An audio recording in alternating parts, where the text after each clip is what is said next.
성탄의 메시지는 우리에게 매우 익숙합니다. 너무 익숙해서 자칫하면 그 밤에 울려 퍼졌던 이 성탄의 소식이 우리 마음에 감동되지 않을 수도 있습니다. 게다가 이 어두워진 세상은 그것을 부추기죠. 성탄의 의미에 반응하지 못하게 하는 것입니다. 하지만 그럼에도 세상이 어두움 속에 이 빛을 감추려고 해도 밝게 빛나는 이 성탄의 메시지를 감출 수는 없는 것입니다. 마태복음 4장 16절에 이렇게 기록하고 있는데요, 우리 함께 읽어보겠습니다. 흑암에 앉은 백성이 큰 빛을 보았고 사망의 땅과 그늘에 앉은 자들에게 빛이 빛이었도다 하였느니라. 아멘. 사망의 땅과 그늘에 앉은 자들에게 이 비추는 빛, 감추려고 해도 감출 수 없는 빛인 것입니다. 어둠을 밝게 비춰내는 이 성탄의 메시지는 힘이 있어서 여전히 이 흑암에 앉아있는 자들에게 복이 되고 기쁜 소식이 되는 것입니다. 차이가 있다면요, 반응하는 것과 반응하지 못하는 것, 반응하는 사람과 반응하지 못하는 사람, 이 두 가지밖에 없을 겁니다. 성경은 이 기쁜 소식을 들은 사람들의 반응에 대해서 기록을 하고 있는데요, 이 반응에 대한 기록은 마태가 의도하고 기록을 해놓은 것입니다. 두 종류의 사람이 오늘 본문에 등장을 하는데, 한 그룹은 유대의 지도자들로서 하나님의 말씀을 맡은 사람들입니다. 그런데 안타깝게도 이들은 반응하지 않았습니다. 구주가 나셨다라고 하는 이 소식을 들었음에도 불구하고 그들은 베들레헴으로 그들의 자리를 옮기지 않았습니다. 그냥 예루살렘에 머물러 있었던 것이죠. 다른 한 그룹은요, 이 동방 박사들입니다. 이들에게는 성경도 없었고 율법도 없었는데, 다만 있었던 것은 믿기 어려운 이 특별한 계시가 있어서 그들이 별 하나를 보고 목숨을 걸고 긴 여행을 했던 것이죠. 동방에서 온 박사들이 예루살렘에 도착해서 헤롯 왕에게 질문을 했습니다. 유대인의 왕으로 나신 이가 어디 계시뇨? 이 질문 때문에 온 예루살렘이 소동을 했죠. 헤롯 왕은 당황을 했고요, 그리고 곧바로 대제사장과 서기관들을 소집해서 질문을 던졌습니다. 뭐라고 물어봤냐면, 그리스도가 어디서 나겠느냐, 이렇게 질문을 했어요. 여러분, 그런데 이 내용이 이상하지 않으실까요? 동방 박사들이 유대인의 왕으로 나신 이가 어디 있습니까? 물어봤습니다. 그런데 이 질문을 듣고 헤롯이 누구를 바로 소집하죠? 대제사장과 서기관들을 바로 듣자마자 소집을 했습니다. 그리고 뭐라고 물어보죠? 그리스도가 어디서 나겠느냐? 여러분, 물어본 것은 유대인의 왕으로 나실 이가 어디 계시뇨? 물어봤습니다. 그러면 대제사장과 서기관들을 불러다가 묻는 것까지는 좋은데요, 뭐라고 물어봐야 되죠? 유대인의 왕으로 나실 이가 어디 계십니까? 어디 계시뇨? 이렇게 물어봐야겠죠. 어디서 나시겠습니까? 이렇게 물어봐야 될 겁니다. 명령하겠죠. 어디서 나겠느냐? 그런데 뭐라고 답을 하죠? 뭐라고 물어보죠? 그리스도가 어디서 나는지를 물어본 겁니다. 여러분, 헤롯이 무엇을 알고 있는 것일까요? 헤롯은 구약에 예언되어져 왔던, 그러니까 이스라엘 백성들이 메시아 대망 사상을 가지고 있었는데요, 그걸 알고 있더라는 겁니다. 그냥 물어본 것이 아니라 의도를 가지고 물어본 거예요. 동방 박사들의 질문도 정확하게 이해했고요, 그리고 정확한 사람들을 소집해서 정확한 질문을 한 겁니다. 너희들이 바라고 있는 그 그리스도 어디서 나냐? 그리고 그 나실 곳을 듣고서 어떻게 하는 겁니까? 2살 미만의 아이를, 그 핏덩이들을 다 살해하는 그런 끔찍한 일을 저지른 것이죠. 그리스도가 어디서 나겠느냐는 이 헤롯 왕의 질문에 대제사장과 서기관들은 어떻게 합니까? 즉답을 하는데요, 유대 베들레헴이라고 답을 했습니다. 이들은 미가서에 예언되어 있었던 말씀을 곧바로 떠올려서 지금 답을 한 거예요. 이들은요, 이 유대의 지도자들은 성경의 전문가들이죠. 메시아가 어디서 태어날지, 그리고 어떤 가문에서 오실지 성경의 지리적인 신학적인 정보를 꿰뚫고 있었던 엘리트들이었습니다. 그런데 앞서 말씀드린 것처럼 이들이 움직였다고 했나요? 움직이지 않았다고 했나요? 움직이지 않았습니다. 성경에 그들이 베들레헴으로 가지 않았다, 예수님께서 태어나신 그 베들레헴으로 가지 않았다라고 명시하는 기록은 없는데요, 이것은 성경이 의도를 가지고 의도적으로 침묵하고 있는 것입니다. 여러분, 마태복음 전체의 서사를 보게 되면 마태는 의도를 가지고 인물들의 행동을 의도적으로 묘사합니다. 예를 들면 동방 박사들은 가서 보고 경배하고 돌아갔습니다. 행위를 의도적으로 나열하고 있다는 거예요. 목자들은요, 소리를 듣고, 천사들의 소리를 듣고 가서 보고 알렸죠. 이 행위를 직접적으로 묘사합니다. 심지어 악한 왕 헤롯조차도 조금 전에 우리가 살펴봤잖아요. 그 소식을 듣고 어떻게 했습니까? 사람을 보내서 2살 미만의 아이들을 모조리 다 살해해버리는 악을 행했습니다. 그러니까 마태복음의 서사에서는요, 다 움직이고 있더라는 거예요. 모두가 다 움직이고 있습니다. 예배를 하기 위해서 움직이든 죽이고자 움직이든 움직였습니다. 그러니까 성탄의 소식은 사람들을 움직이게 했더라는 거예요. 그런데 유독 가장 정확한 지식을 알고 있었던 대제사장과 서기관들만이 그 자리에 멈춰서서 성탄의 기쁨에 참여하지 못하더라는 것입니다. 성탄의 기쁨에 반응하지 못했더라는 거예요. 가장 잘 알고 있었던 사람들, 가장 경배하기에 좋았던 위치에 있던 사람들이 지금 움직이지 않더라는 겁니다. 성경의 의도적인 침묵인 것이죠. 당시 예루살렘에서 예수님께서 태어나신 이 베들레헴까지의 거리는 약 8km 정도에 되었다고 합니다. 여러분, 성인 남자 걸음이면 2시간이면, 여러분 많은 시간 아니죠? 2시간이면 충분히 닿을 수 있는 거리였습니다. 우리 교회에서 우리 광교산 형제봉까지를 제가 한번 측량해 보니까 4.9km 나오더라고요. 왕복하면 10km가 안 되는 거리입니다. 여러분, 이 10km 광교산 형제봉까지보다도 더 짧은 거리에 있는 거예요. 우리 교회에 러닝 소그룹 있거든요.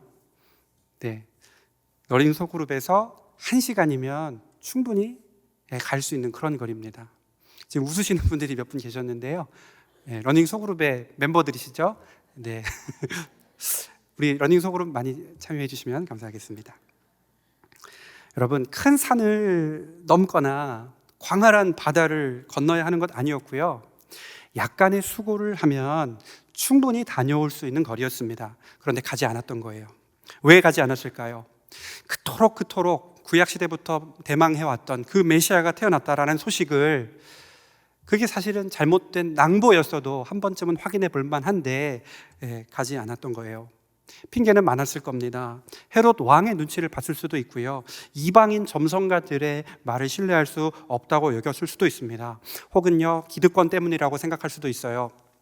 실제로 예수님께서 오셔서 십자가에 달리셨던 것은 그들의 기득권 때문에 살해를 당하신 것 아니겠습니까? 그러나 이런 것 모두 다 핑계고요, 본질적인 이유는 한 가지입니다. 성탄의 소식이, 구주가 나셨다라고 하는 이 소식이 여러분, 그들의 삶에 그렇게 자신의 수고와 시간을 들일 만큼 의미가 있지 않더라는 겁니다. 구주가 나셨다.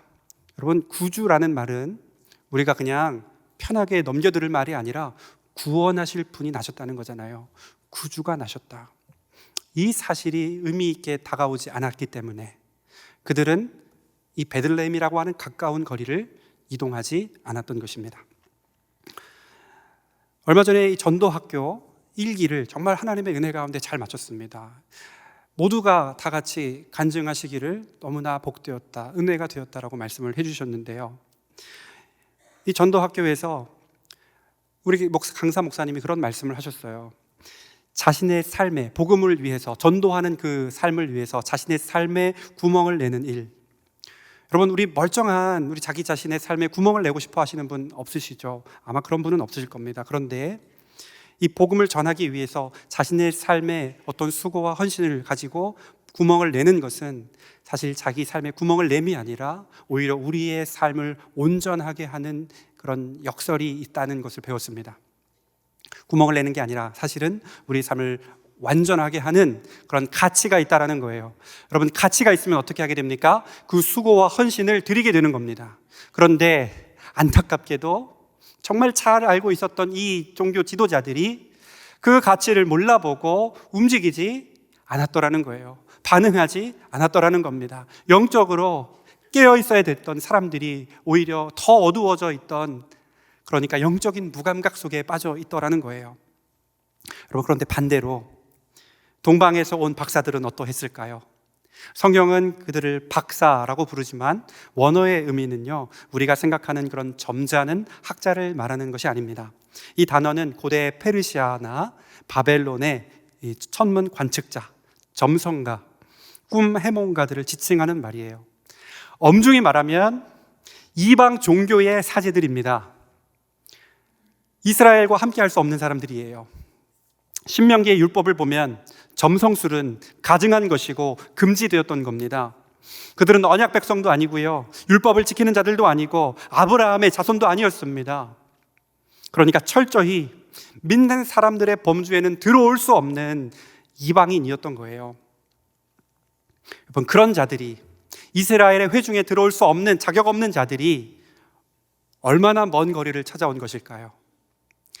유대의 지도자들은 8km를 가지 못했는데 이들이 온 거리는 직선 거리로는 900km고요. 많게는 이들이 온 거리를 추적해 보면 1500km에서 2000km 정도 됩니다. 여러분, 2000km가 어느 정도 되는 거리인가 제가 한번 찾아봤어요. 제가 재봤거든요. 재봤더니 서울에서 홍콩까지의 직선 거리가 2000km입니다. 어마어마한 거리죠. 성탄의 소식을 듣고 아무것도 하지 않았던, 반응하지 않았던 유대의 지도자들과는 전혀 다른 모습입니다. 여러분, 우리 대한민국 치안이 매우 좋아서요, 밤에도 나처럼 다닐 수 있습니다. 그런데 다른 나라들 가보면요, 밤에 자유롭게 다니지 못하는 곳이 참 많죠. 미국이나 남미, 유럽은 정말 꿈꾸기 어렵습니다. 여러분, 주먹이 갑자기 날아들 수도 있고요, 총과 칼로 생명의 위협을, 살해의 위협을 당할 수도 있습니다. 그래서 강도 만나기가 쉬워서 현지인들도 밤에는 잘 다니지 않죠. 여러분, 그런데 하물며 2000년 전은 어땠을까요? 동방박사 세 사람이 적은 거리도 아니고요, 2000km, 서울에서 홍콩까지 되는 그 먼 거리를 여러분 이동해야 했다면 그것은 그냥 단순한 이동이 아니라 생명을 담보하고 있는 이동이었던 겁니다. 하루아침에 다녀올 수 있는 거리가 아니라 수개월을 노상에서 혹은 낯선 곳에서 보내야 했던 그런 거리인 거예요. 단순히 동방박사 세 사람이 왔다가 아니라 생명을 담보한 모험을, 여행을 그들이 어떠한 이유에서 했다라는 겁니다. 여러분, 그들의 방문의 목적은 무엇이었을까요? 그들의 목적은 단순한 호기심이나 외교 사절로서 한 것 아니었습니다. 외교 사절로 어떤 국가 간의 만남을 위해서 온 것 아니었죠. 마태복음 2장 2절에서 그 목적을 분명하게 이야기하죠. 뭐라고 합니까? 그에게 아기 예수께 경배하러 왔노라. 여기서 말하는 이 경배라는 단어는 왕이나 신적 존재 앞에 완전히 엎드려서 절한다는 의미를 가지고 있습니다. 이방의 주술사들이 한 아기에게, 왕이나 신에게 드리는 그런 경배를 하겠다고 하는 것이죠. 세상의 어떤 무위를 떨치고 세상을 호령하고 위험 있는 용모, 기품이 있는 어떤 군주에게 절하는 것이 아니라 태어난 지 얼마 안 된 보잘것없는 아기에게, 신에게 드리는 경배를 하겠다라는 것입니다. 이 아기의 미래가 보장되어 있나요? 그렇지 않죠. 보장되어 있지 않은 아기입니다. 앞으로 살아갈 날이 훨씬 많죠. 그리고 보았던 적이 없습니다. 생면부지의 아기입니다. 여러분, 2살 아래의 아기들을 무참히 살해했던 헤롯의 관점에서 볼 때 이 아기라는 존재는 어떤 것이죠? 자기 명령 하나로 생명을 끊어버릴 수 있는 하찮은 존재 아니겠습니까? 어떻게 보면 그런 하찮은 존재에게 이 동방박사 세 사람은 신에게 드리는 경배를 올리고 있더라는 거예요. 여러분, 왜 그렇습니까? 왜 이들은 수천 킬로미터나 떨어진 곳에서 생명 걸고 와가지고 보잘것없는 하찮아 보이는 아기에게 그렇게 경배하고 있는 것입니까? 다른 것이 아니라 성탄, 구주가 나심이, 구주는 그냥 미사여구가 아닙니다. 구주가 나심이, 구원자가 오심이 그럴 만한 가치가 있다는 것을 안 것입니다. 생명을 걸 구주가 나심이 이들에게 가치 있게 다가왔기 때문에 이들은 그 먼 거리를 이동했던 것이죠. 여러분, 이것은 동방박사 세 사람의 이러한 모습은 복음이 보여주는, 복음이 우리 삶에 맞닿으면 우리가 낳게 될 결과가 무엇인지를 보여주는 예고편입니다.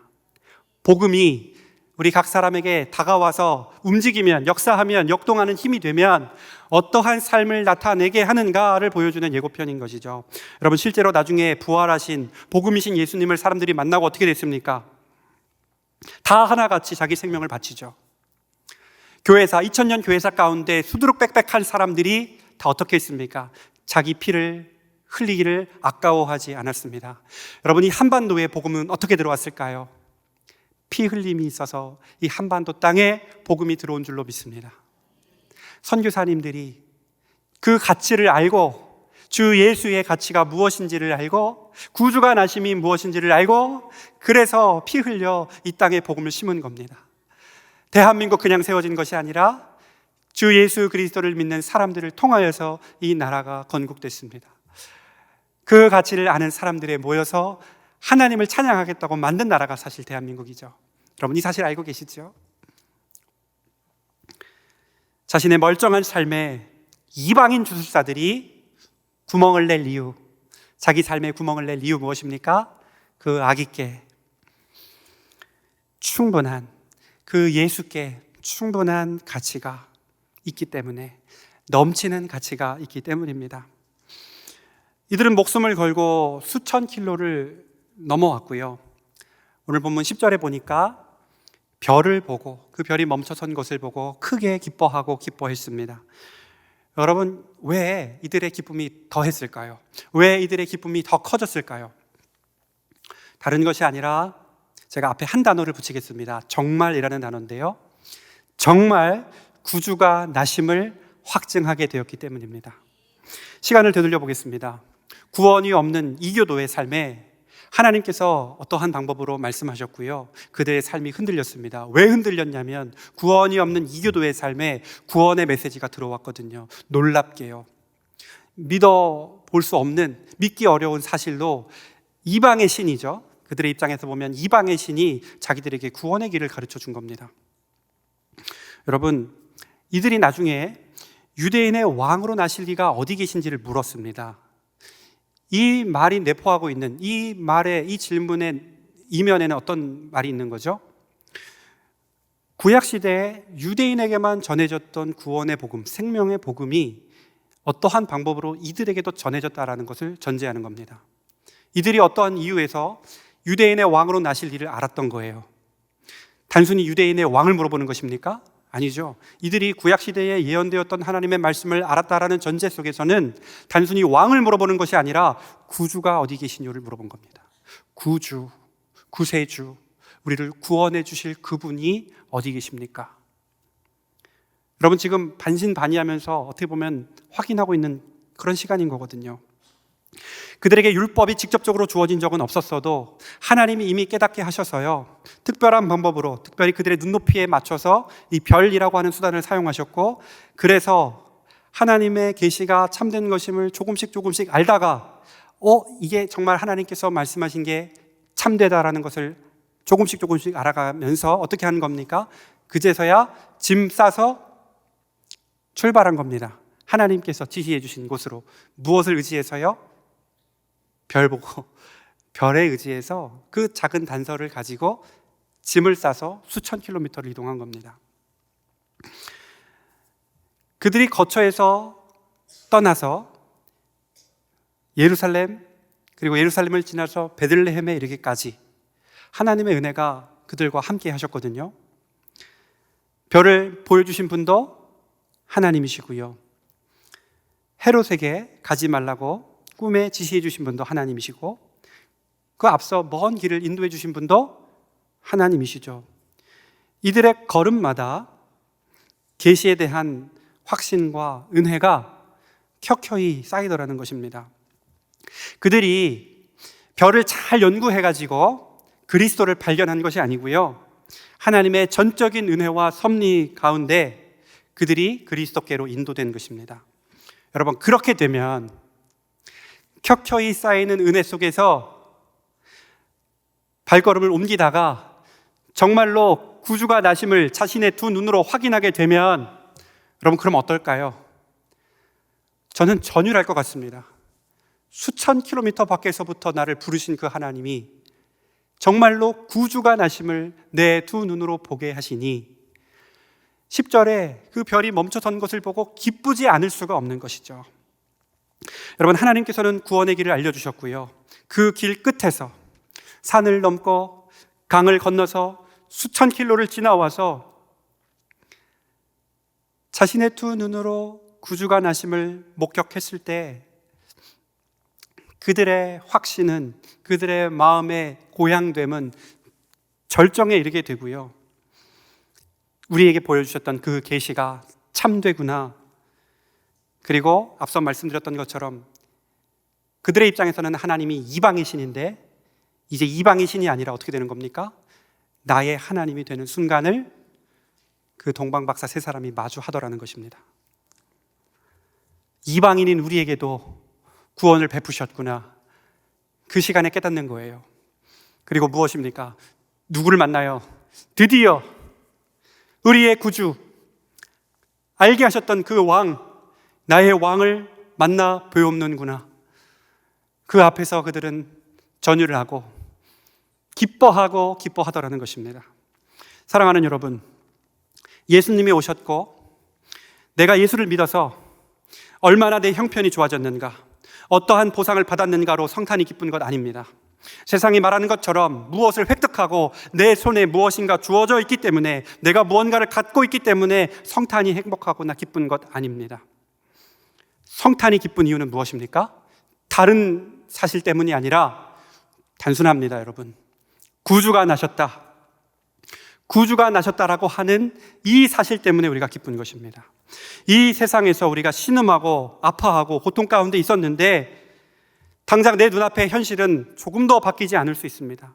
당장 내 눈앞의 현실은 조금도 바뀌지 않을지라도 우리의 삶에서 우리를 완전하게 새롭게 하시고 건져주실 구주가 나셨다라고 하는 이 사실, 이 한 가지로 우리가 기뻐하게 되는 줄로 믿습니다. 여러분, 하나님께서요, 이 복음 앞으로, 성탄의 이 소식 앞으로 누구를 인도해 주셨습니까? 동방박사 세 사람을 인도해 주셨거든요. 수천 킬로미터를 지나오게 하셨습니다. 여러분, 그런데 동방박사만 인도해 주셨습니까? 아니요, 여러분. 동방박사 수천 킬로미터가 아니라 수만 킬로미터에 해당하는 우리를 불러주신 줄로 믿습니다. 여러분, 물리적인 거리가 아니라 여러분 10년, 20년, 어쩌면 평생의 삶에 거쳐서 이제야 겨우 이 예배당에 와서 주님을 구주로 모셔드리고 경배와 찬양을 드리시는 분도 계실 거거든요. 여러분, 그분이 하나님 앞에 드릴 수 있는 감사의 제목은 무엇입니까? 우리 손에 무엇인가가 있어서가 아니라 구주를 만난 것, 구주가 이 땅 가운데 태어난 것, 그분의 은혜가 나를 향하고 있다는 그 사실 때문에 우리가 기뻐하게 되는 줄로 믿습니다. 우리 주님께서 우리 각 사람에게 찾아와서 그렇게 만나주시는 거예요. 내가 온 것은 너를 위함이야. 내가 이 땅 가운데 내 아들을 보낸 것은 너를 위함이야. 그 아들을 아끼지 아니하고 내어주신 이가 여러분 우리에게 모든 것을 주신 줄로 믿습니다. 우리에게 그 하늘의 보화를 경험하게 하시려고 성탄, 구주가 나셨다라고 하는 소식을 이 성경에 기록해 주시고 오늘 우리에게 이르게 하신 줄로 믿습니다. 사랑하는 여러분, 우리 모두가, 우리 각자가 처한 상황이 있죠. 저는 우리 성도님들께서 가지고 계신 상황, 그 현실을 조금도 알지 못합니다.